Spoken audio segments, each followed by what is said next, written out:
राजा और लालची मंत्री की कहानी।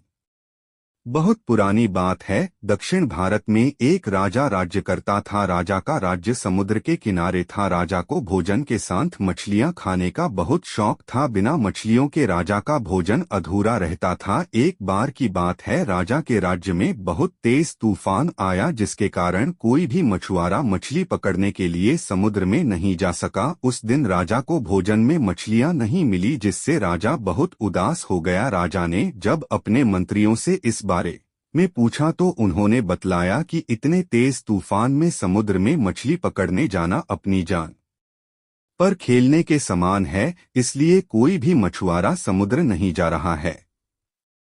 राजा ने घोषणा करवाई कि जो भी समुद्र से ताजी मछलियां लाएगा उसे मुंह मांगा इनाम दिया जाएगा। राजा की घोषणा सुनकर मछुआरों के मन में लालच तो आया, किंतु कोई भी मछुआरा अपनी जान जोखिम में डालने के लिए तैयार नहीं हुआ। उसी राज्य में एक बहुत ही गरीब मछुआरा रहता था। उसे जब राजा की इस घोषणा का पता चला तो अपनी दरिद्रता दूर करने के लिए वह अपनी जान की परवाह किए बगैर समुद्र में चला गया। समुद्र में उसने जाल फेंका, जिसमें कई बड़ी बड़ी मछलियां फंस गई। मछुआरा मछलियां लेकर राजा के महल पहुंच, किंतु राजा के सैनिकों ने उसे महल में नहीं घुसने दिया।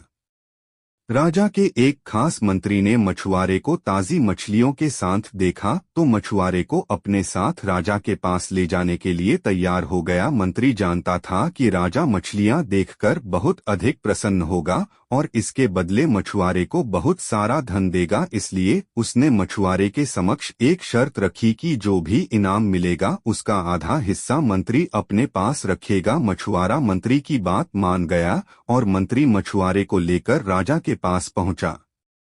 मछुआरे के पास ताजी ताजी मछलियां देख राजा बहुत खुश हुआ। राजा ने मछुआरे को मुंह मांगा इनाम मांगने के लिए कहा। मछुआरा राजा से हाथ जोड़कर बोला, महाराज मुझे 20 कोड़े मारे जाएं। मछुआरे की बात सुनकर राजा को बड़ा आश्चर्य हुआ और उसने फिर से मछुआरे से कुछ मांगने के लिए कहा, किंतु मछुआरे ने फिर 20 कोड़े खाने का इनाम मांगा। राजा ने अपने सैनिकों को बुलाया और मछुआरे को 20 कोड़े मारने का आदेश दिया। सैनिकों ने मछुआरे को कोड़े मारना शुरू किया। 10 कोड़े खाने के बाद मछुआरा राजा से बोला, महाराज मुझे आप जो भी इनाम देंगे उसका आधा हिस्सा मुझे मेरे हिस्सेदार को देना पड़ेगा, इसलिए बाकी के 10 कोड़े मेरे हिस्सेदारी को दे दिए जाएं।